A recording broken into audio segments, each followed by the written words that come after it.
I recognized him not by his face, but by the way he avoided being seen. The man who once protected me from everything was now hiding from the world itself.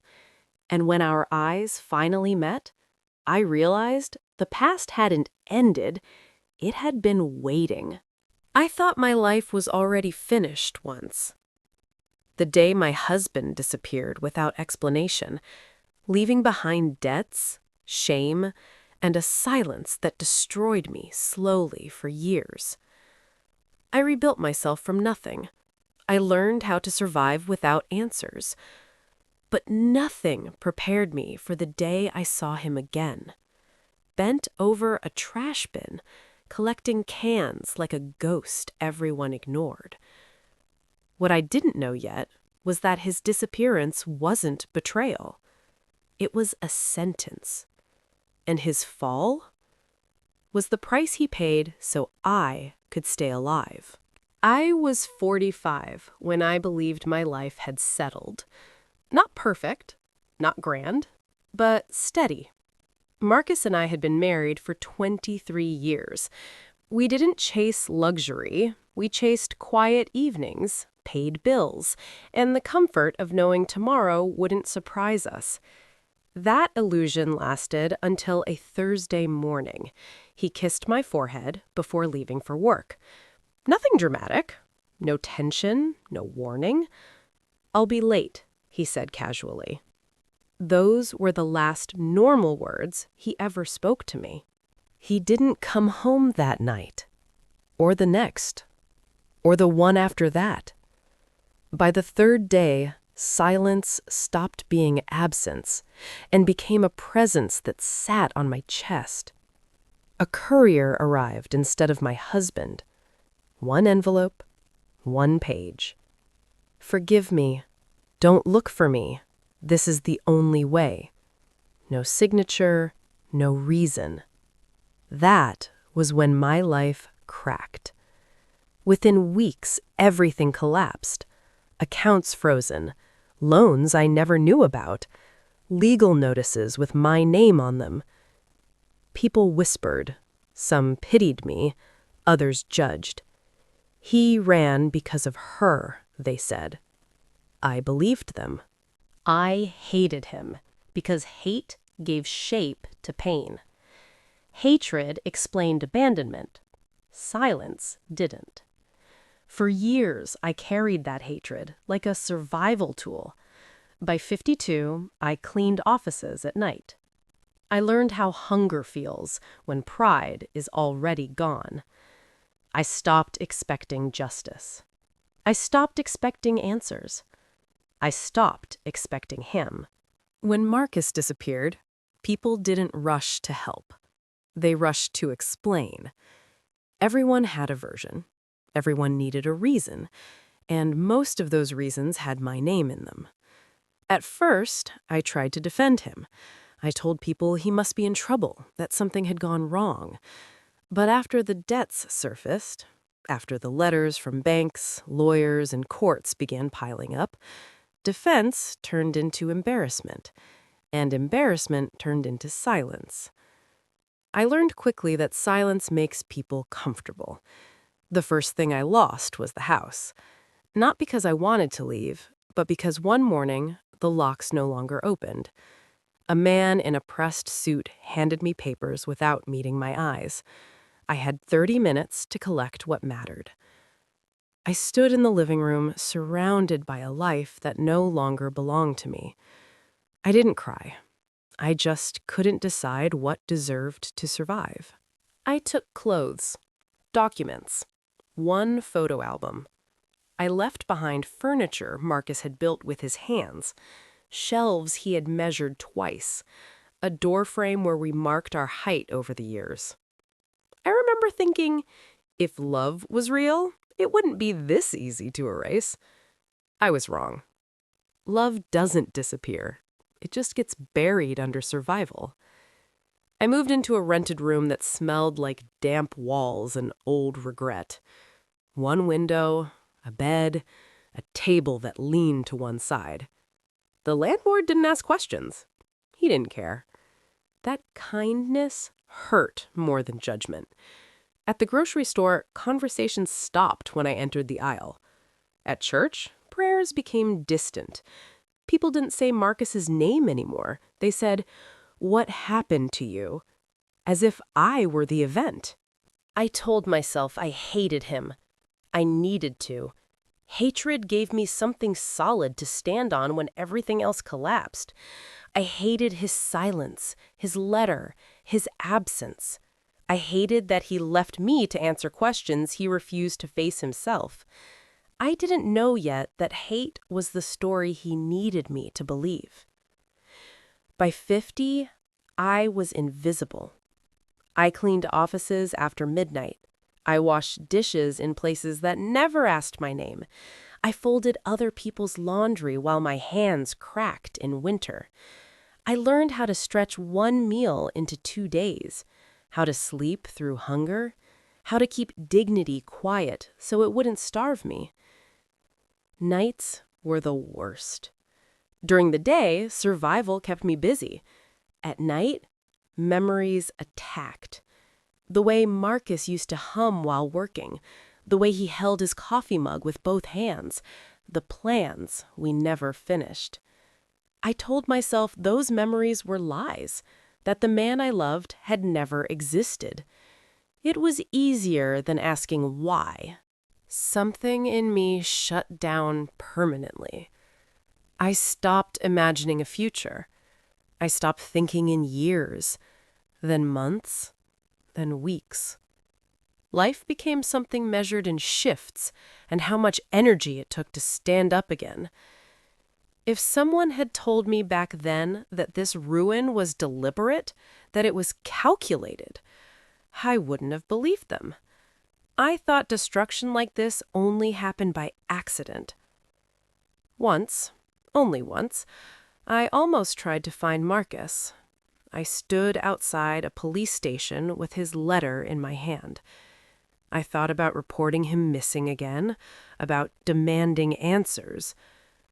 Then I remembered the debts, the signatures, the papers with my name, and a thought settled in me like poison. If he wanted to be found, he would be. I walked away. That decision haunted me for years. By 60, people stopped asking about my past. They assumed it was finished. I became the woman who always worked, who never complained, who never expected more. Pain didn't leave. It fossilized. The morning I saw him again started like any other. I had just left the bank with a folder under my arm, documents proving I had finally paid off a small debt that had taken me 7 years to erase.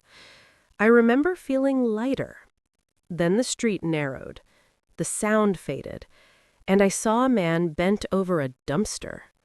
I recognized him before my mind could stop me, not by his face, by the way his shoulders curved inward as if he were apologizing to the air, by the slow drag of his feet, by the familiar way he favored his left side when he reached down. My heart stopped, because bodies forget less than minds do. I stood frozen on the sidewalk. Cars passed, people walked by. No one noticed the man collecting cans. No one noticed me realizing that the man who destroyed my life had also destroyed his own.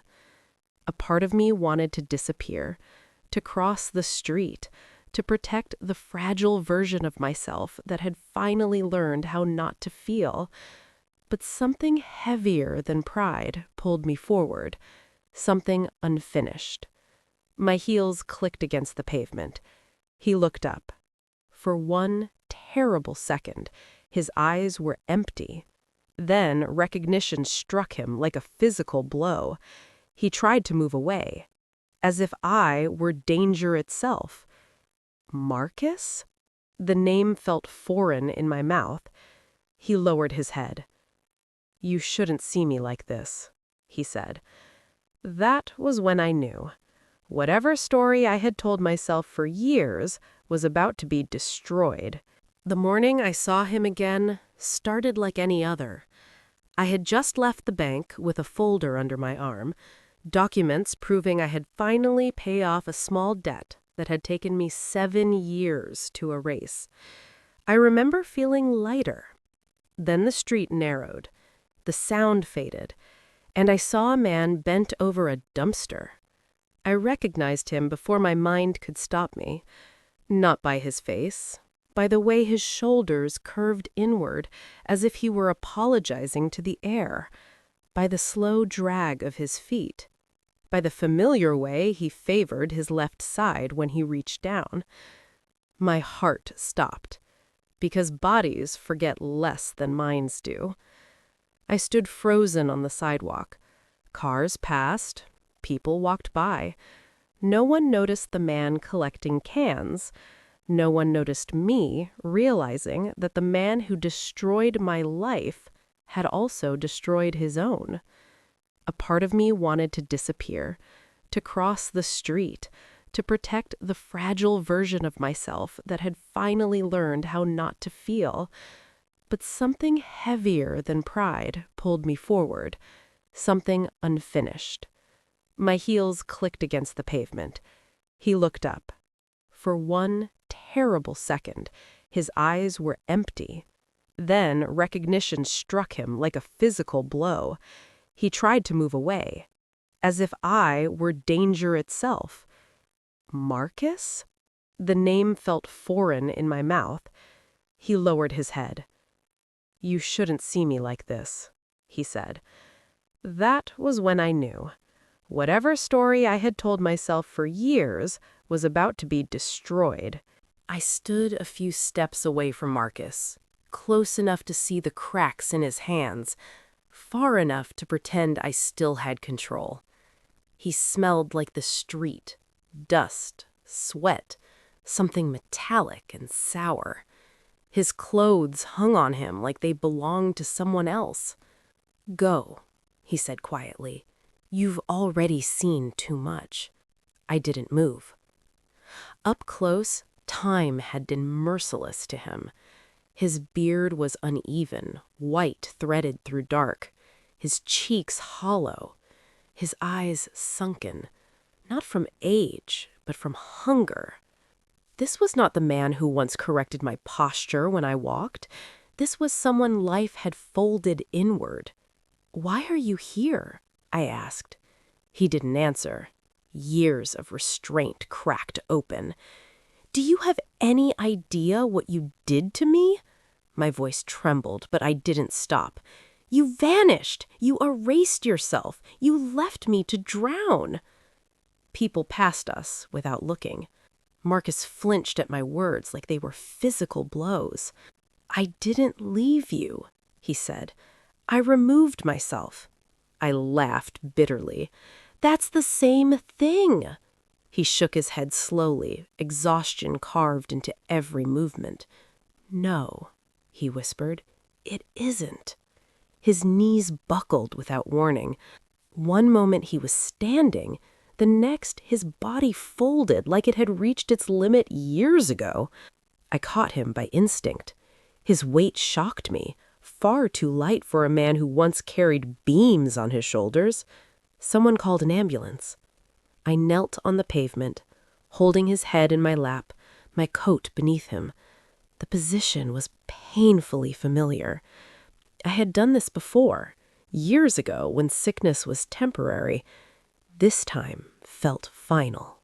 I stood a few steps away from Marcus, close enough to see the cracks in his hands, far enough to pretend I still had control.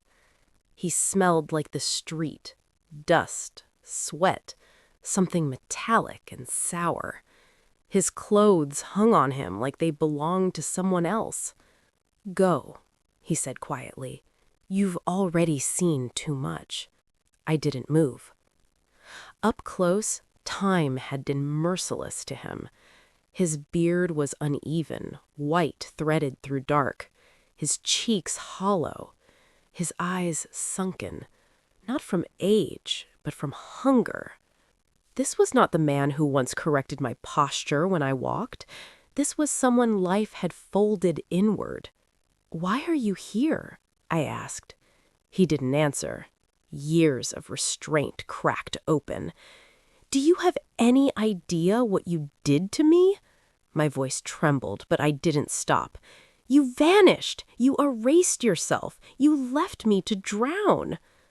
People passed us without looking. Marcus flinched at my words like they were physical blows. "I didn't leave you," he said. "I removed myself." I laughed bitterly.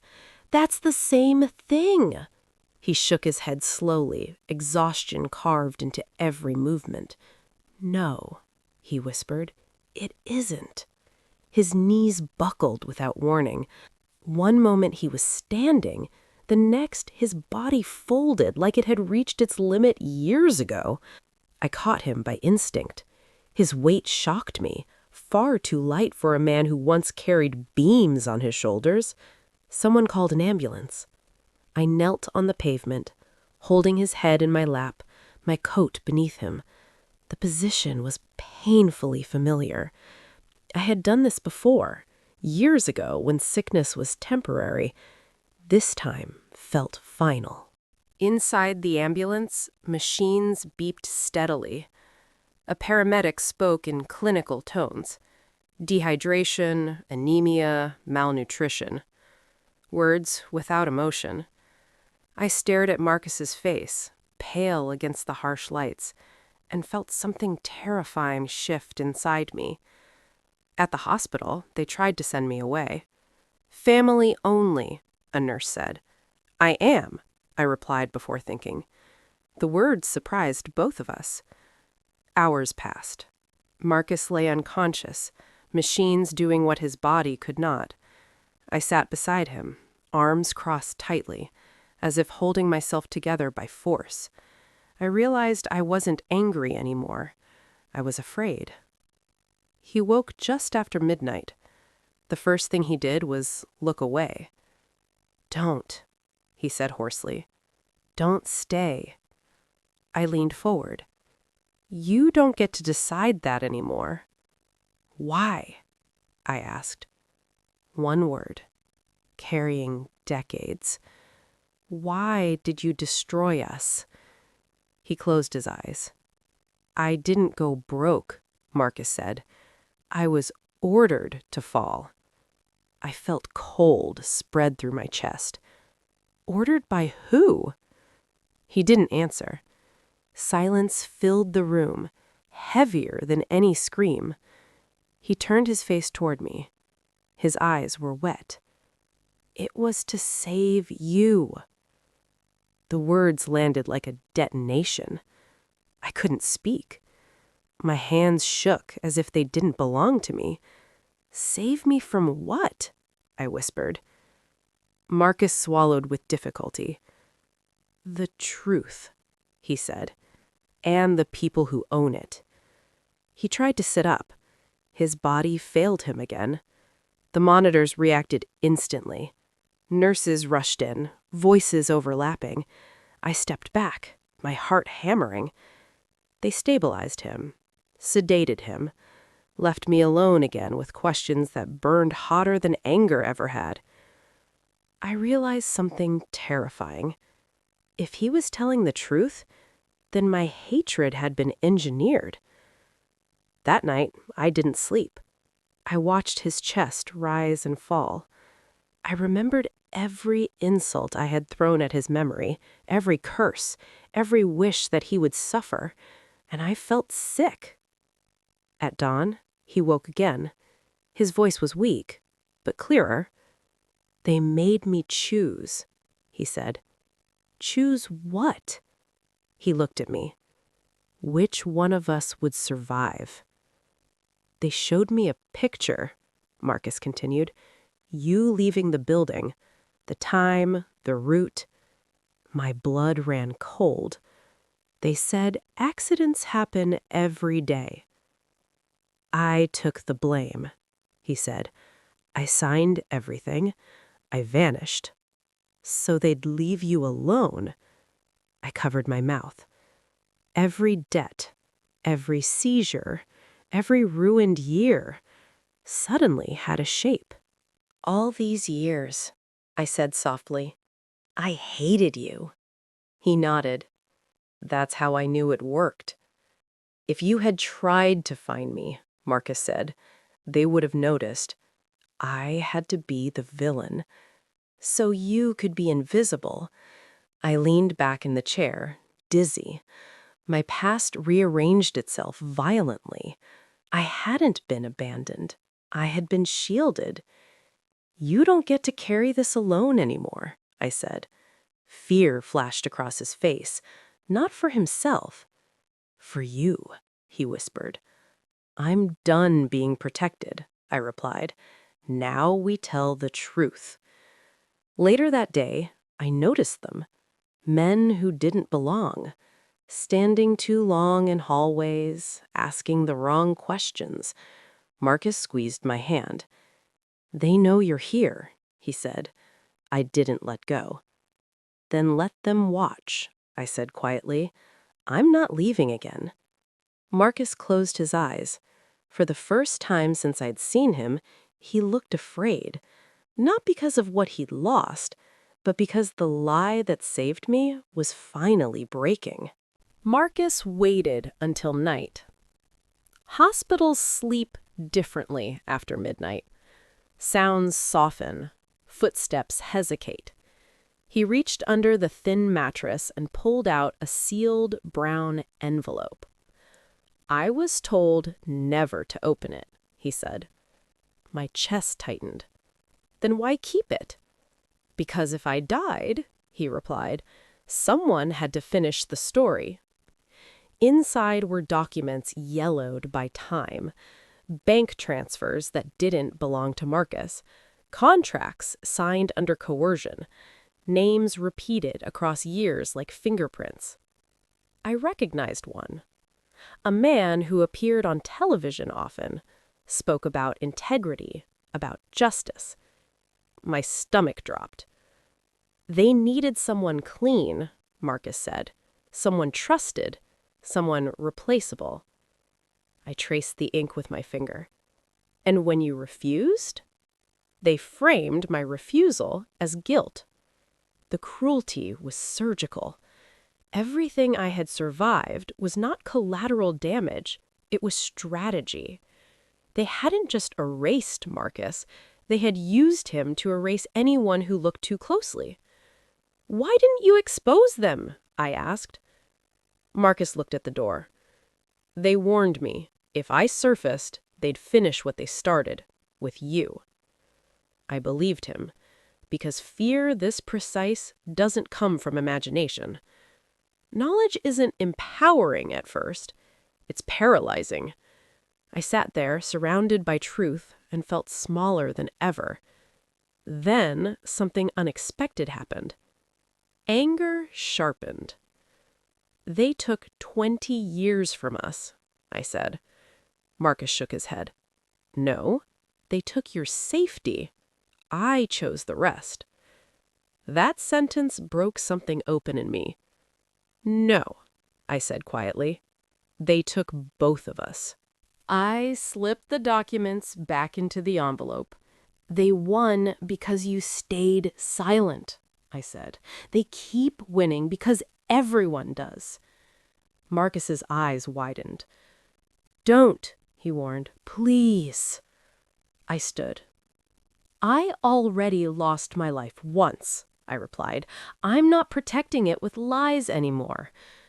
I called an old number. A journalist I once cleaned offices for, a woman who asked questions even when answers were dangerous. She answered on the third ring. "I need you to listen," I said, "and then I need you to be brave." We met in a place without cameras. She read everything slowly, didn't interrupt, didn't gasp. When she finished, she said only one thing. "This isn't just corruption." She looked at me. "This is organized disappearance." Chapter 61. The past starts moving. Within days, shadows shifted. Phones clicked differently. Cars parked too long. Marcus noticed first. "They've realized something changed," he said. I nodded. "Yes," I replied. "Me." "There's more," Marcus admitted. "Another hiding place, another layer, evidence he buried so deep even fear couldn't reach it." "They'll kill for this," he said. "So be it," I answered. The warning came anonymously. A note under my door. "You survived once. Don't test your luck." I burned it. Silence was no longer protection. It was compliance. "You're stronger than me," he said one night. "No," I corrected him. "I'm just done sacrificing quietly." His fall hadn't been weakness. It had been the opening move. The journalist published carefully. Names blurred, patterns exposed. Enough to cause discomfort. Enough to make powerful people nervous. The system doesn't panic immediately. It probes. A man visited the hospital, well-dressed, too polite. "I'm sorry for what you've endured," he told Marcus. I stood behind him. "And we're sorry you noticed," I said. The man froze. That was the moment, the precise second I stopped hoping for mercy. "You took my husband," I said evenly. "You won't take the truth." His smile disappeared. The article broke wider. More voices surfaced. Men who had vanished. Women left behind. Marcus was not unique. He was prototype. "They had to destroy you publicly," I said to Marcus, "so no one would believe you privately." He nodded slowly. "My fall was proof of their power." I squeezed his hand. "Now it's proof of their fear." Threats escalated. Protection was offered. Too late. Marcus looked at me. "This ends badly," he said. "For someone," I replied. "And for the first time, it won't be us." Legal maneuvers, character attacks. They called us liars, desperate, broken. They underestimated something. I had already survived being erased. Standing outside the courthouse weeks later, reporters shouting questions, I didn't shield my face. I stepped forward. "My husband didn't disappear," I said. "He was buried alive by powerful men." Cameras clicked. The war had officially begun. Courtrooms pretend to be neutral. Wood, flags, seals, as if symbols can protect honesty. I knew better the moment we walked in. The room wasn't waiting for truth. It was waiting to decide how much of it could survive. Marcus looked smaller in the witness chair. Not weak, exposed. The prosecutor began carefully. Dates, transactions, controlled language. Then came the names. Men who had sat on panels, men who preached ethics, men who had shaken hands on television. A ripple moved through the courtroom. Power hates being named. One of them stood, angry, red-faced. "This is character assassination," he shouted. "A desperate story from a desperate man." Marcus didn't react. He had already lived through worse than disbelief. The envelope was opened. The second file revealed. Signatures matched, transfers aligned, threats documented. Even the judge leaned forward. Systems collapse slowly, then all at once. Marcus coughed. Once, twice. He pressed a hand to his chest like he was apologizing for interrupting. I stood instinctively. He shook his head slightly. Not yet. When Marcus spoke, his voice was calm. "I was told my wife would die in an accident," he said. "They showed me how." The courtroom froze. "They said if I disappeared quietly, she would live." He looked at me. That was the deal. One man left the room. Another refused to answer. Phones buzzed. Lawyers whispered urgently. The story was no longer containable. It had witnesses now. No shouting, no dramatic arrest, just faces draining of certainty. Power doesn't scream when it dies.